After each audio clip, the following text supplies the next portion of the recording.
Imagine yourself sitting in a theater and watching a play. The storyline seems so amazing कि आप उससे engage करने लगते हो emotionally.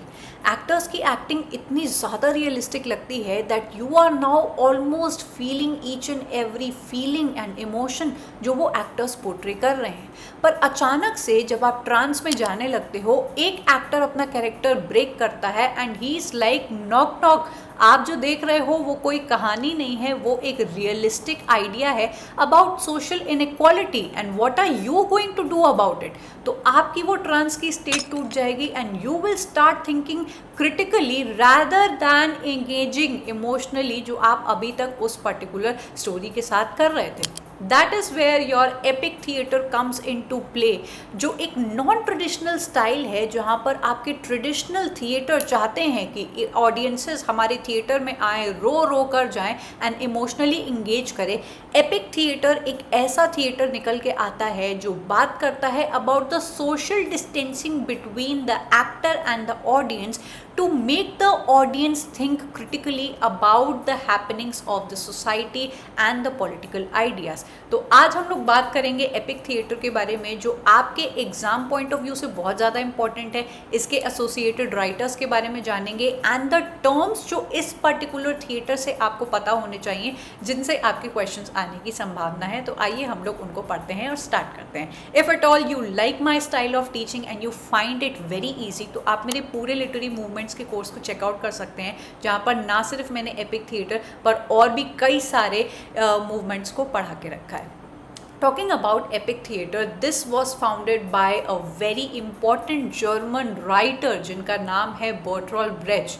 इनका मानना था कि जो आपके ट्रेडिशनल थिएटर्स होते हैं, प्लेस होते हैं, जो ऑडियंस को बुलाते ही इसी वजह से हैं कि वो उनको इमोशनली इंगेज कर पाए, ये उससे कुछ हटकर दिखाना चाहते थे. ऑडियंस को सिर्फ एंटरटेन और इमोशनल करके उनको नहीं भेजना चाहते थे या फिर किसी इल्यूजन में रख के अपनी कहानी को नहीं परोसना चाहते थे.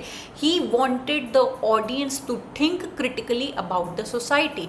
ऐसे टॉपिक्स को उठाना जो हमारे समाज में जिनके ऊपर कोई बात नहीं कर रहा है, जो आपके चारों तरफ हो रही हैं, ये उन टॉपिक्स को उठाकर कुछ इस तरीके से प्रेजेंट करते थे जो एपिक थिएटर को उस टाइम का एक बहुत ही इम्पॉर्टेंट मूवमेंट बना देता है.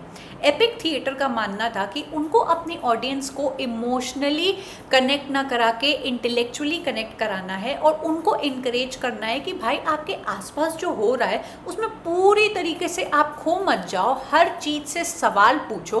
क्योंकि इनके अकॉर्डिंग बर्टोल्ट ब्रेच मानते थे कि आपका जो थिएटर है वो जस्ट एंटरटेनमेंट का पर्पस नहीं सर्व करना चाहिए, but it should serve as a tool for the social and political change. कि आपके पास एक इतना अच्छा टूल एंड वेपन है where you can educate the audience, where you can bring changes in our actual society for the betterment of the people. वहाँ पे हम लोगों को बस मार धार प्यार एंड इमोशंस दिखाकर बस घर बेच दे रहे हैं, ये बर्टोल्ट ब्रेच की डायरी में नहीं था. This particular theatre was started, या फिर इस टर्म को बोला जाए या फिर इस पर्टिकुलर थिएटर का प्रीकर्सर माना जाता है एरविन पिस्कैटर को, जो कि अगेन एक बहुत बड़े जर्मन फिलोसोफर थे एंड बोल सकते हैं कि ये प्रोड्यूस करते थे थिएटर्स को, जिनका जो स्टाइल था मल्टीमीडिया को यूज़ करने का था, where he talked about the social and political changes using this particular style.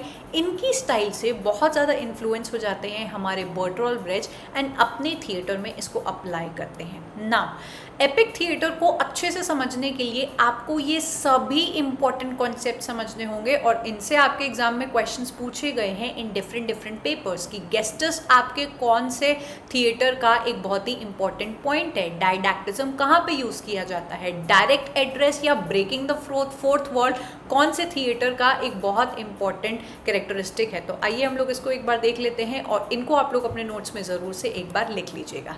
गेस्टस का मतलब होता है, this is a term which was introduced by Bertolt breach, जो मानते थे कि आप जब अपने थिएटर में किसी एक ऐसे कैरेक्टर का एक ऐसा एटीट्यूड या कोई ऐसा कॉमन रिपीटेटिव सोशल जेस्चर दिखाते हो जहाँ पर एक्टर्स हमेशा एक जैसा स्टाइल रिवील करते हैं, तो वो आपके प्ले के लिए बहुत इंपॉर्टेंट हो जाता है.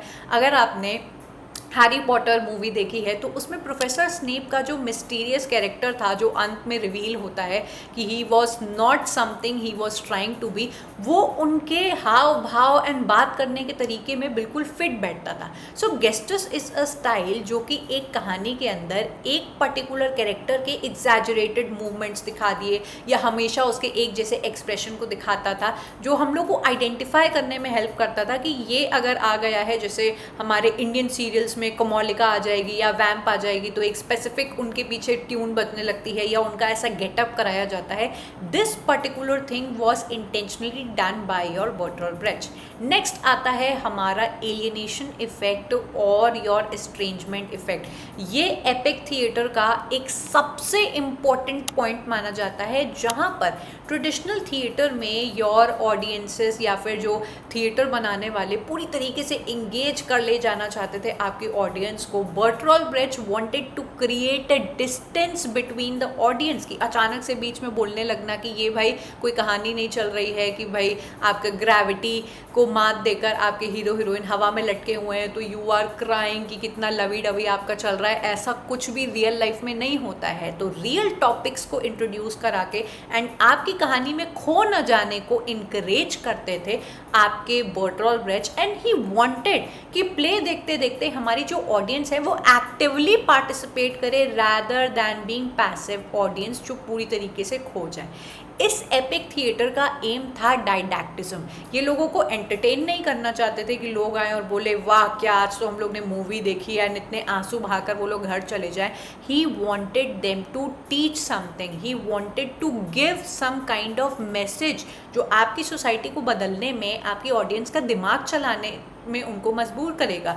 Important social political and economic themes के ही टॉपिक को वो उठाते थे और इस तरीके से प्रेजेंट करते थे कि आपकी ऑडियंस का दिमाग चलने लगता था कि no we need to do something with our government जो करप्शन कर रही है या फिर जो कुछ भी चल रहा है उसके लिए हमें कुछ करना है। You need to understand dear students, हमारे आज के समाज में ये सब चीज़ें इतनी ज़्यादा इंपॉर्टेंट है वेयर सोशल मीडिया को हम लोगों के लिए, हम यंग पीपल के लिए इतना एक्सेसिबल इसलिए बना दिया गया है कि हम लोग बस उसको देखते चले जाएं एंड एक ट्रांस की स्टेट में चले जाएं, deviating us from the real मुद्दास जो हमारी सोसाइटी में आज पूरी तरीके से हमारी सोसाइटी को ख़त्म कर रहा है। सो ऐसे टाइप के एपिक थिएटर और ऐसे टाइप के जनता को जगाने वाले theatres are very necessary in today's world as well. अगर आप अग्री करते हो तो प्लीज़ मुझे एक बार कमेंट करके बताना। एपिसोडिक होता था ये आपका एपिक थिएटर, जहाँ पर एक लीनियर कहानी को ना दिखाकर ये लोग ब्रेक कर करके अपनी कहानी को दिखाते थे। एपिक थिएटर अगर आपने या एपिक कोई भी नैरेटिव पढ़ा हुआ है तो उसमें एपिसोड्स में कहानी को प्रस्तुत किया जाता है जो कि एक ट्रांस में नहीं डालता है आपकी ऑडियंस को। आप जब इवेंट्स को फ्रैगमेंटेड फॉर्मेट में एंड नॉन लीनियर फॉर्मेट में दिखाते हो तो ऑडियंस उससे इमोशनली कनेक्ट नहीं करती है या पूरी तरीके से उसमें इमर्स नहीं हो जाती है, उसका दिमाग खुला हुआ रहता है। And this is what was the idea of Bertolt ब्रेcht।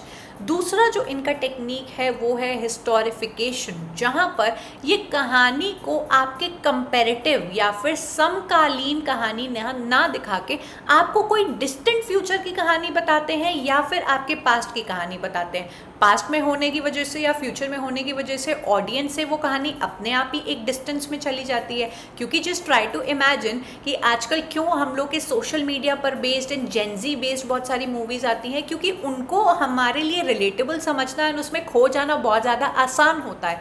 कोई भी कहानी जो हिस्ट्री को बिलोंग कर रही है या फ्यूचर को बिलोंग कर रही है आपके सामने आती है तो you take time to understand it and that is what was the idea and the कोशिश ऑफ योर बर्टोल्ट ब्रेcht, जो कि मानते थे कि स्टोरी को अगर आप पास्ट में या फॉरेन कॉन्टेक्स्ट में दिखाते हो तो ऑडियंस अपने आप ही उससे डिस्टेंस हो जाती है और उसके इमीडिएट इमोशंस नहीं निकलने लगते हैं एंड जिसकी वजह से ये रेलेवेंस ऑफ उस थीम का ज़्यादा अच्छी तरीके से समझ पाती है।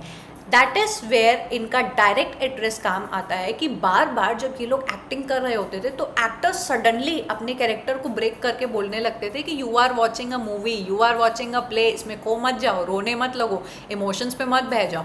ऐसा करने के लिए, उनका ध्यान बार बार ब्रेक करने के लिए ये लोग बीच में अचानक से सॉन्ग्स चला देते थे, म्यूजिकल इंटरल्यूड्स करने लगते थे, विजिबल स्टेज मशीनरी के थ्रू कुछ ऐसा लेके आते थे कि आपकी ऑडियंस का उस स्टोरी से थोड़ा सा ध्यान ध्यान भटक जाए, एंड जब सब कुछ काम ना करे तो अचानक से आपकी जो ऑडियंस थी, ऑडियंस से आपके एक्टर्स ही बात करने लगते थे। And this is a very important point जो कभी भी आपके एग्जाम में पूछा जा सकता है कि ब्रेकिंग द फोर्थ वॉल कौन से थिएटर का एक बहुत इंपॉर्टेंट कैरेक्टरिस्टिक है। जहाँ पर 3 वॉल्स में तो आपके एक्टर्स एवरीथिंग एक्ट कर रहे होते हैं, ये जो सामने वाली वॉल होती है way you are seeing me right now, अचानक से आई विल बी लाइक, वो जो ऐड नहीं आती थी कि आप ब्रश कर रहे हो एंड अचानक से शी विल बी लाइक, वो आईने से बाहर निकल के आएगी कि नॉक नॉक आपके मसूड़े में, आपके टूथपेस्ट में नमक है या नहीं, तो इट विल बी लाइक कि अचानक से वो उसका इल्यूजन ब्रेक हो जाता था। That is what your epic theatre is all about, कि ये उस इल्यूजन, उस फोर्थ वॉल को ब्रेक कर देते हैं ताकि ऑडियंस एक्टिवली पार्टिसिपेट करती रहे। इसका एक और इम्पॉर्टेंट एस्पेक्ट है जो आपके एग्जाम्स में पूछा जाता है, डायरेक्ट क्वेश्चन पूछा गया है कि कौन से 2 राइटर्स एपिक थिएटर से एसोसिएटेड है। वी हैव एरविन पिस्कैटर जिनको प्रिकर्सर माना जाता है, वी हैव मैक्स रेनहार्ड जो कि एग्जिस्टेंशियल थिएटर को बनाया करते थे। इनका जो स्टाइल था वो बिल्कुल अलग था कि मिनिमल प्रॉप्स का इस्तेमाल करना, एंड इनकी जो स्टेजिंग टेक्निक थी थिएटर को लेके वो बहुत बर्टोल्ट ब्रेcht को इन्फ्लुएंस करती हैं, एंड हेंस ये दोनों परफेक्ट प्रिकर्सर या फिर इन्फ्लुएंस माने जाते हैं हमारे बर्टोल्ट ब्रेcht के एपिक थिएटर के ऊपर।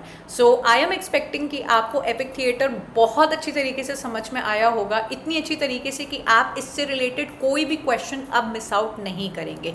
Do let me know your feedback कि आपके क्या विचार हैं इस एपिक थिएटर को लेके, एंड इसी स्टाइल में इजी एंड रिलेटेबल स्टाइल के थ्रू आप कौन सा नेक्स्ट मूवमेंट कवर करना चाहते हो, so that I may make video for you. मेरे इस कोर्स को ज़रूर से चेकआउट कर लेना, क्योंकि यहाँ पर एक ही जगह पर आपको सारे मूवमेंट्स मैंने पढ़ा के रखे हैं। So if you are preparing for any literature exam, ये वाला कोर्स आपकी बहुत ज़्यादा हेल्प करेगा। क्वेश्चंस लगाने हैं तो आप हमारे इस PYQ टेस्ट सीरीज़ का पार्ट बन सकते हैं। All you need to do is just messages on this number. आपको both year wise and section wise question एक बहुत ही अच्छे फॉर्मेट में यहाँ पर देखने को मिल जाएंगे, जो प्रैक्टिस करके आपकी प्रिपरेशन को और बेटर बनाएगा। Do let me know your thoughts on this particular video and upcoming कौन से वीडियोस आप देखना चाहेंगे। I am going to take your leave and I am going to meet you up next in yet another video. Up till then bye and take care.